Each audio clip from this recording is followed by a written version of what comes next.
Hey guys, how's it going? It's Rob Sutton. We're back here with another review today, and today we're going to talk about the Apple Magic Keyboard for the iPad. So let's get at it.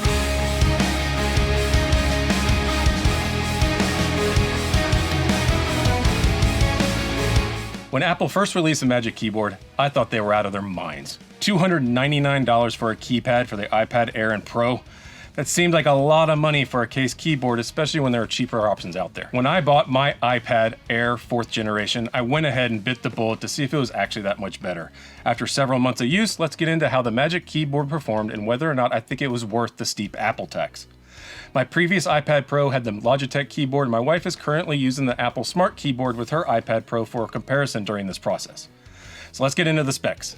It's compatible with the iPad Air 4th Gen, iPad Pro 12.9, 3rd Gen, and 4th Gen iPad Pro 11, and it will be compatible with the new iPads that were just released. The keyboard has full-size backlit keys and a scissor mechanism with 1mm worth of travel. It is a multi-toucher gesture trackpad, floating cantilever design, front and back protection, USB pass-through charge port in the hinge. Alright, first, let's get into what I actually liked about the Apple Magic Keyboard. As with most things Apple, there was a lot of thought that went into the user experience and design.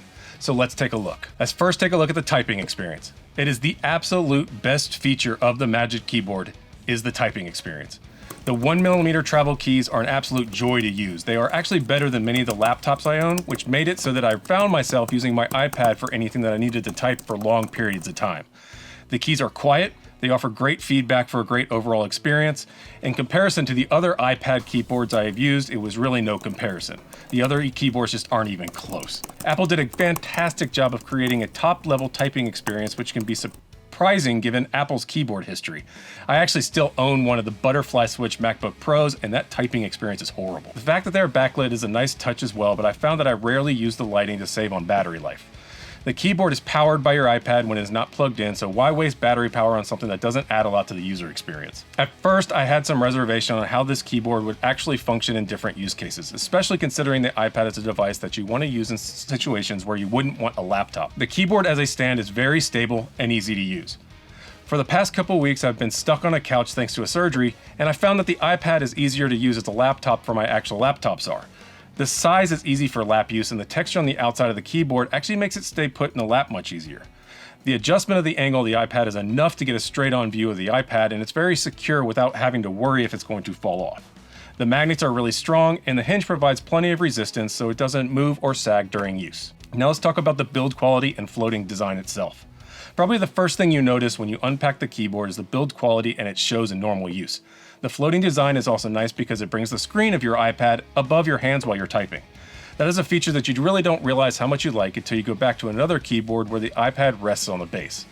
Visually, it just all kind of looks cool too. The Magic Keyboard also has a USB pass-through for charging and is a nice add-on when using it on a desk and you want it to be plugged in. The trackpad functions exactly like you would expect it to if you have used any Apple laptop in recent memory, and it adds a lot of function to the iPad by making it very close to a laptop type experience. So now that I told you about the good, let's talk about the bad.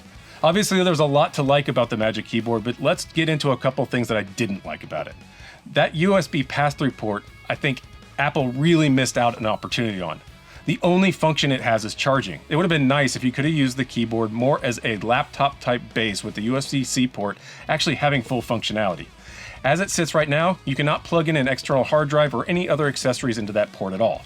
This makes it so your accessories have to be floating in the air or have a long cable attached to the side of the iPad when it's not in use. As much as Apple looks into these types of visual design elements, it was rather surprising. Let's also talk about the keyboard weight and the Apple Pencil.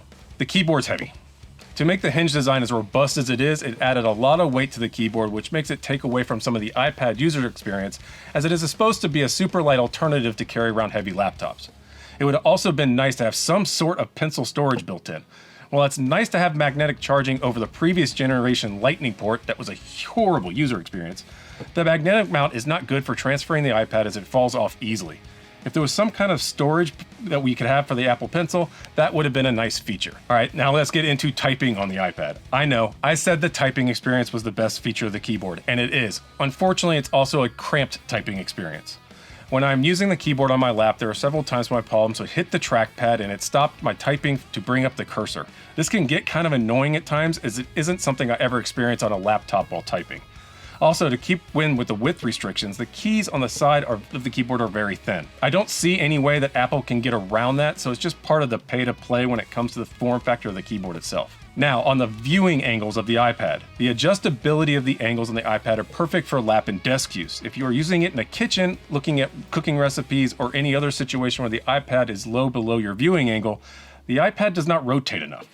There is also no way to make it flip around or lay flat if you are just wanting to use your iPad to read like you can with other iPad keyboards. This makes the Magic Keyboard really more of a lap and desk use, as there is no storage mode for the keyboard itself. You have to remove the iPad and store the keyboard somewhere when you're wanting to just use it as an iPad as it originally intended. Now, the last one is obvious.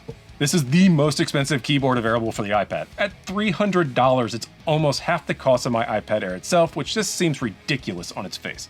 Apple is known to have expensive accessories, but they really swung for the fence on this one.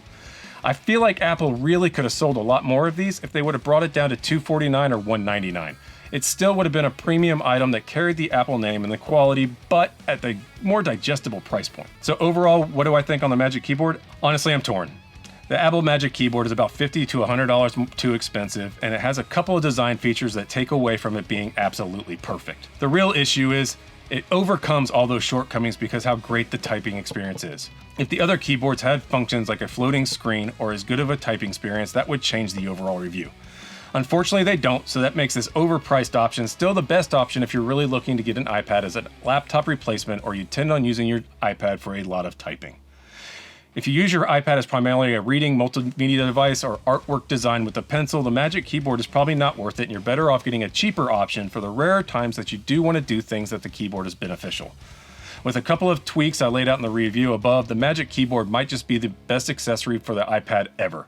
I really wish they would just tweak it a little more with the viewing angles, that USB-C port, and at least have some way of storing it a little bit easier.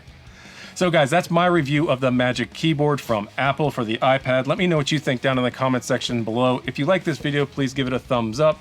Please consider subscribing to Rob Sutton for more reviews like this in the future. And until then, on to the next one. Thanks guys, see ya.